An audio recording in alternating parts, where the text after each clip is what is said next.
तो shock shock असल में ये है कि जब भी, इसका कंसेप्ट ये है शॉक का, कि जब भी जो आपका आर्गन है उसको, ये आप ब्लड ब्लड वेसल है, ये आपका आर्गन है, इसको ब्लड सप्लाई कम होती है और इसकी डिमांड को पूरा नहीं करती जितनी इसे, तो उसे हम कहते हैं इस्कीमिया। पता है आपको इस्कीमिया? जब ब्लड सप्लाई कम होती है और किसी आर्गन की डिमांड को पूरा नहीं करती, मेटाबॉलिक डिमांड जो है उसको पूरा नहीं करती, तो उसे कहते हैं इस्कीमिया। और जब इस्कीमिया होता है, ब्लड सप्लाई कम होती है, तो फिर इसका मतलब है उस आर्गन को ऑक्सीजन उसकी डिमांड के अकॉर्डिंग नहीं जाएगी। तो जब ब्लड फ्लो कम होता है तो इस्कीमिया होगा, क्योंकि जितना ब्लड चाहिए था, जितनी डिमांड थी आर्गन की, उसको उतना ब्लड नहीं आया, तो उससे कहते हैं इस्कीमिया। और इस्कीमिया के बाद नेक्स्ट स्टेप क्या होता है, उसकी ऑक्सीजन डिमांड जो थी वो पूरी नहीं होती। तो जब मेटाबॉलिक डिमांड, ऑक्सीजन डिमांड पूरी नहीं होती, तो उसको कहते हैं हाइपोक्सिया। और जब हाइपोक्सिया होता है तो वो आर्गन अपना काम करना छोड़ देता है, फेलियर हो जाता है उस आर्गन का। तो ये कंडीशन होती है शॉक की। शॉक के जो, अब हमें तो नहीं पता होता कि ये जो आर्गन है इसकी कितनी हाइपोक्सिया कितना हुआ है या कितना इस्कीमिया हो रहा है, तो हम बीपी को चेक करते हैं। अगर ब्लड प्रेशर लेस देन 100 हो तो हम कहते हैं ये शॉक की कंडीशन है। ये क्लिनिकली हम इसको असेस करते हैं। जिसका बीपी 100 से कम हो उससे कहते हैं ये शॉक वाली कंडीशन में है। अब शॉक की जो टाइप्स हैं वो क्या हैं?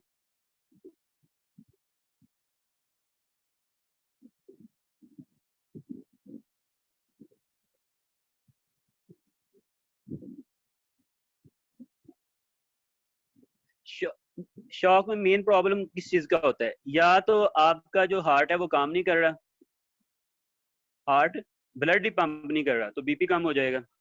या फिर क्या बात है कि आपके हार्ट में फ्लूइड लॉस हो चुका है, हेमरेज हुई है या डायरिया हुआ है, तो फ्लूइड लॉस हो चुका है और फ्लूइड कम आ रहा है ब्लड हार्ट में। तो जब हार्ट में कम आ रहा है तो हार्ट उसे आगे पंप,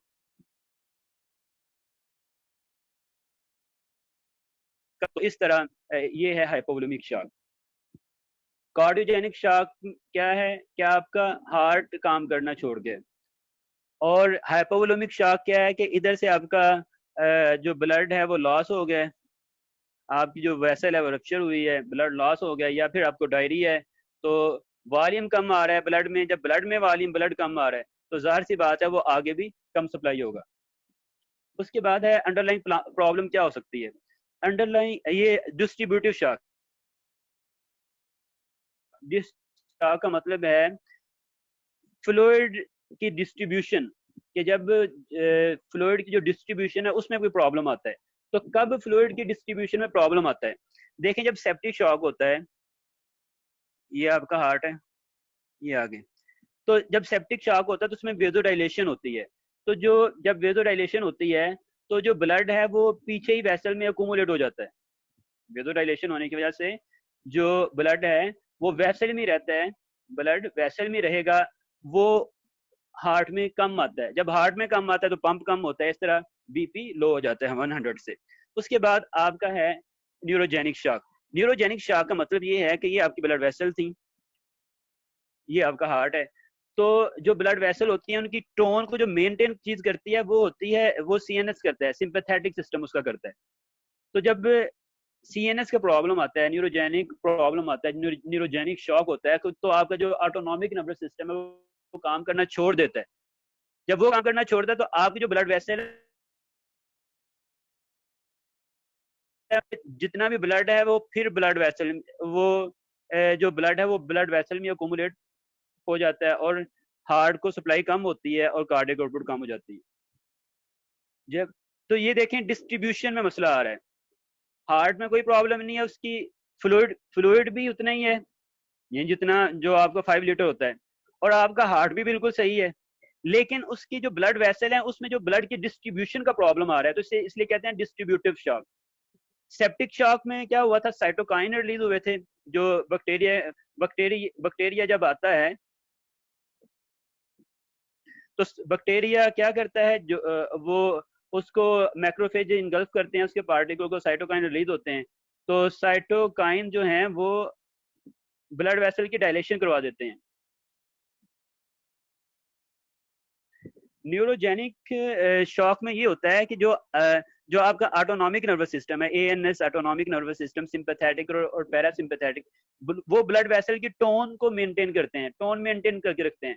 जब ब्लड वेसल की टोन डिक्रीज हो जाती है तो ब्लड वेसल डायलेट कर जाती हैं, और जो पहले 5 लीटर ब्लड था इन ब्लड वेसल में, तो अब ये जब डायलेट करेंगी तो जो ब्लड है वो आगे मूव कम करेगा, वो आगे मूव कम करेगा, क्योंकि सारा का सारा ब्लड वेसल पहले इस तरह थी, जब उनकी टोन लॉस हुई तो फिर इस तरह हो गई। तो अब जितना भी ब्लड था वो इन ब्लड वेसल में रह जाता है, हार्ट में कम आता है और आगे कम सप्लाई होता है। हार्ट में कम आएगा, पंप कम होगा, कार्डियक आउटपुट कम हो जाएगी, बीपी कम हो जाएगा। उसके बाद है anaphylactic shock. Anaphylactic shock type 1 hypersensitivity की आपको पता ही है कि जब मास्ट सेल की histamine, mast cell anaphylactic shock होता है, इसकी डिटेल हम उधर पढ़ेंगे टाइप 1 हाइपर सेंसिटिविटी में। तो इसमें यह है कि एनाफिलेक्टिक शॉक ये होता है कि जब जिस जो एलर्जन आते हैं, एलर्जन या जिससे आपको हाइपर सेंसिटिविटी होती है, जिस तरह पेंसिलिन है, कुछ लोगों से हाइपर सेंसिटिविटी होती है, तो जब पेंसिलिन वगैरह या फिर एनाफ्लेक्टिक शॉक होता है तो मास्ट सेल जो हैं वो हिस्टामीन रिलीज करते हैं, हिस्टामीन रिलीज करते हैं, और जो हिस्टामीन है वो आपकी ब्लड वेसल पे आके एक्ट करती है और आपकी ब्लड वेसल डायलेट हो जाती है, और ब्लड फिर ब्लड वेसल में रहता है, आगे हार्ट में नहीं जाता, और फिर आगे ब्लड कार्डियक आउटपुट कम होती है और फिर बीपी कम होता है। तो ये आपके हैं जो शॉक हैं। तो कार्डियोजेनिक शॉक में क्या प्रॉब्लम, ये शॉक की मेन प्रॉब्लम क्या है? या तो आपका हार्ट पंप नहीं कर रहा, पहली बात, या फिर आपका जो ब्लड है वो लॉस हो रहा है। जब ब्लड लॉस हो रहा है तो इसका मतलब है कि वो ब्लड आगे पंप कम होगा, कार्डियक आउटपुट कम हो जाएगी। तो कार्डियोजेनिक शॉक में आपका ये होता है कि आपका पंप फेलियर है, आपका पंप, हार्ट पंप ही नहीं कर रहा, आगे पंप नहीं होगा ब्लड, तो बीपी कम हो जाएगा। दूसरी बात ये है कि जो अगर आपकी ब्लड वेसल रप्चर हो जाती है, हेमरेज हो जाती है, डायरिया होता है, तो आपका वॉल्यूम ही सारा लॉस हो गया है, तो फिर जाहिर सी बात है आगे कार्डियक आउटपुट कम हो जाएगी। तो ये fluid loss, heart doesn't work, और आपका फ्लूइड ही आपके ब्लड में कम, फ्लूइड ही आपकी बॉडी में कम है, तो वो आगे पंप सही तरह नहीं होगा। फिर है डिस्ट्रीब्यूटिव शॉक। डिस्ट्रीब्यूटिव शॉक के आगे 3 टाइप्स हैं। या तो आपको सेप्टिक शॉक है, न्यूरोजेनिक शॉक है, एनाफिलेक्टिक शॉक है। इसमें ब्लड वेसल का प्रॉब्लम आता है, डिस्ट्रीब्यूशन, आपका हार्ट भी सही तरह पंप कर रहा है और आपका फ्लूइड जितना है उतना का उतना है, लेकिन उसकी डिस्ट्रीब्यूशन का मसला हुआ पड़ा है, आपकी वेसल डायलेट की हुई है। सेप्टिक शॉक में क्या होता है, बैक्टीरिया आता है, साइटोकाइन रिलीज होते हैं और वो डायलेशन हो जाती है और ब्लड आपके वेसल में अकोमुलेट हो जाता है, आगे हार्ट में पंप कम, उसके कम वेनस रिटर्न होता है और फिर आगे पंप कम होता है, बीपी लो हो जाता है। न्यूरोजेनिक शॉक में क्या होता है कि जो आपकी टोन है ब्लड वेसल की, उसको आपके ऑटोनॉमिक नर्वस सिस्टम या आपके पैरासिम्पैथेटिक नर्वस सिस्टम ने मेंटेन किया होता है। जब आपका न्यूरोजेनिक शॉक होता है तो आपकी जो टोन है, जो आपकी ऑटोनॉमिक नर्वस सिस्टम है जिसने आपकी टोन को मेंटेन करना था ब्लड वेसल की, वो टोन मेंटेन नहीं होती, और मेंटेन ना होने की वजह से और जो आपकी ब्लड वेसल है वो डायलेट कर जाती हैं और आपका जो ब्लड है वो ब्लड वेसल में रहता है, आगे हार्ट में कम आता है, पंप कम होता है, तो कार्डियक आउटपुट कम होगी, बीपी लो हो जाएगा 100 से।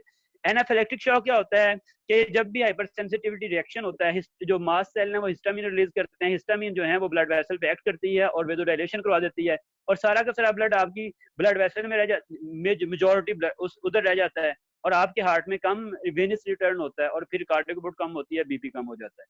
तो ये आपकी ओवरव्यू है आपकी शॉक का। अब वो मैं बेसिक चीजें आपको सब आती हैं, ये कंसेप्चुअल चीजें हैं जो आपको पता होनी चाहिए, और आई होप कि इसकी समझ आ गई है।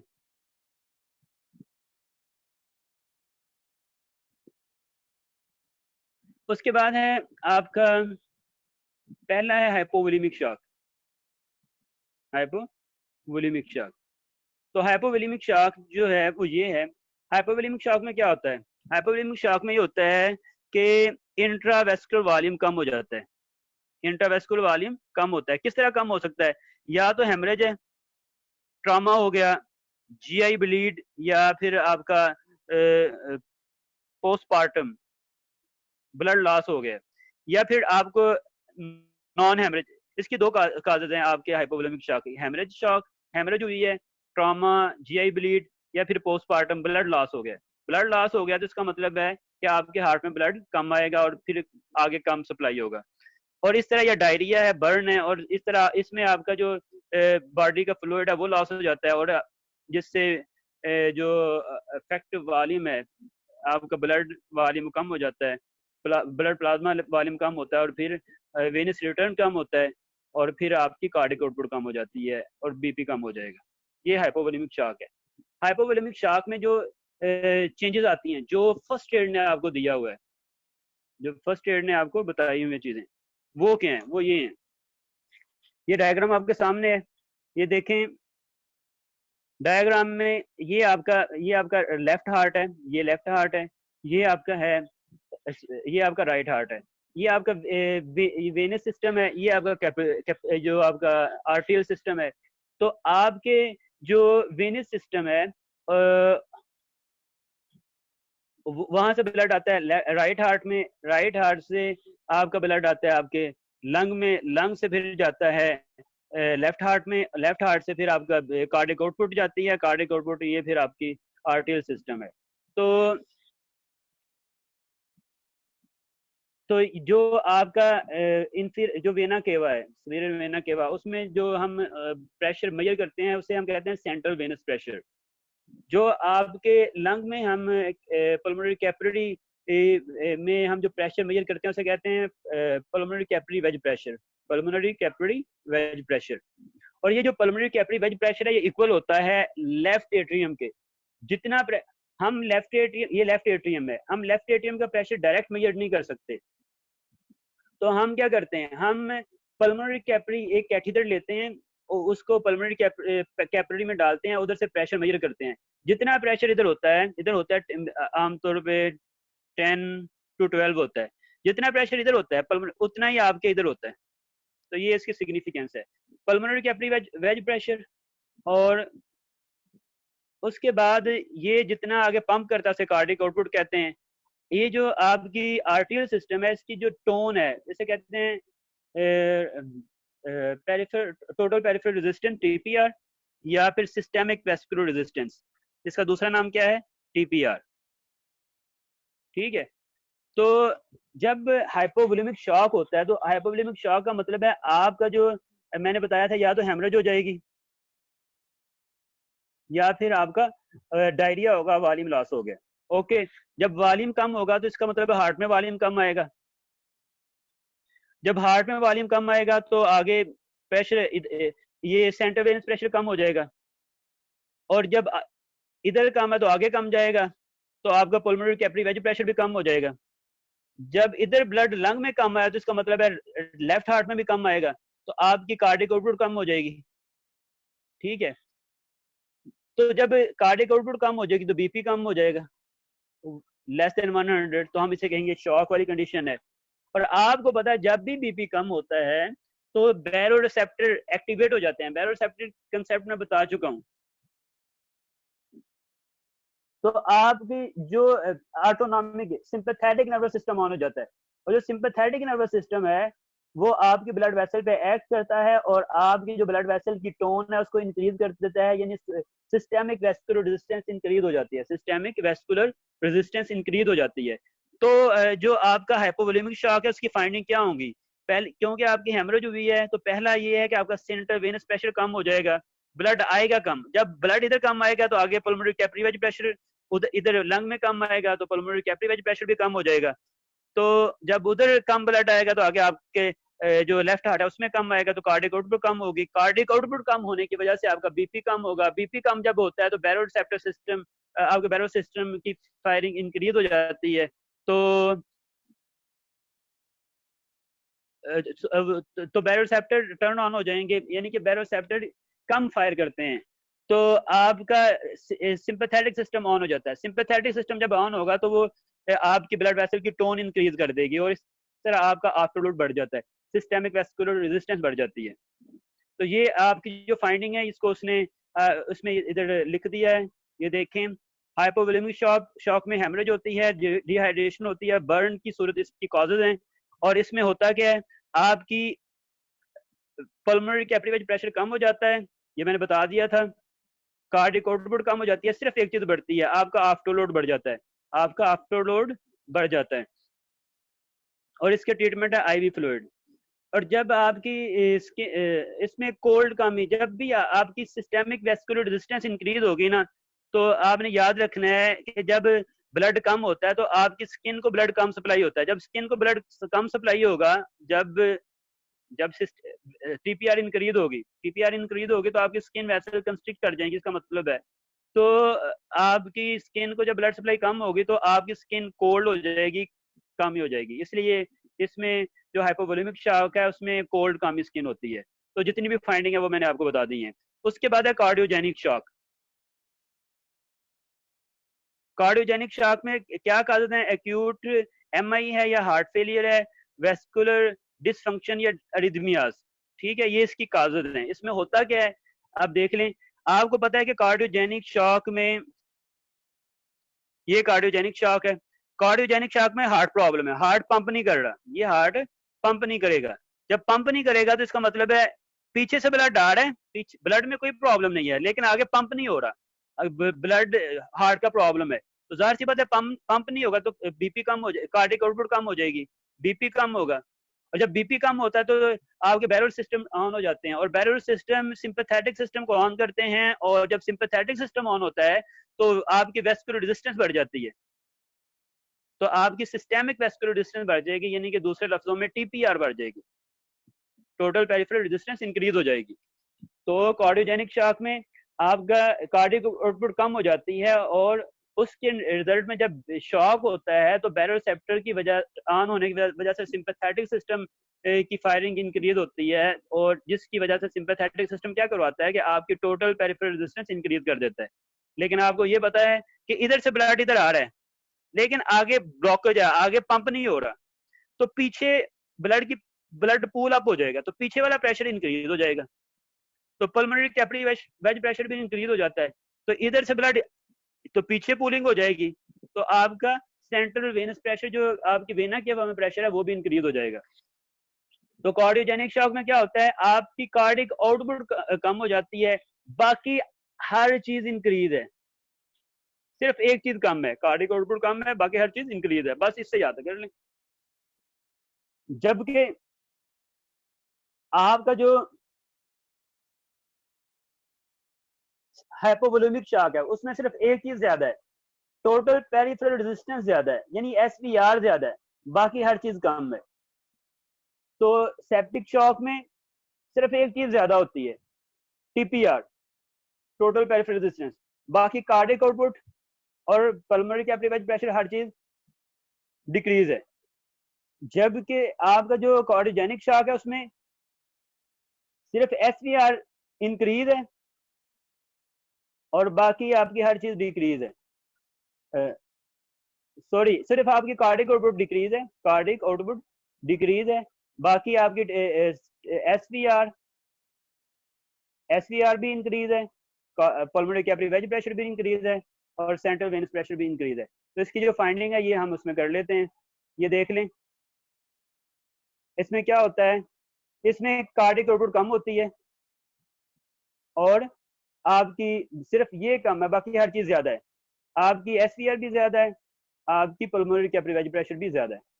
और हमने कहा था, और इसमें भी जब ब्लड सप्लाई कम जाता है, ब्लड कम सप्लाई होता है, एसवीआर इंक्रीज है, जब भी टोटल पेरिफेरल रेजिस्टेंस इंक्रीज होगी तो स्किन जो होगी वो कोल्ड होगी। जो आपकी जब ये ज्यादा होगी ना, टोटल पेरिफेरल रेजिस्टेंस ज्यादा होगी, आपकी स्किन को ब्लड सप्लाई कम होगी, तो आपकी स्किन कोल्ड हो जाएगी।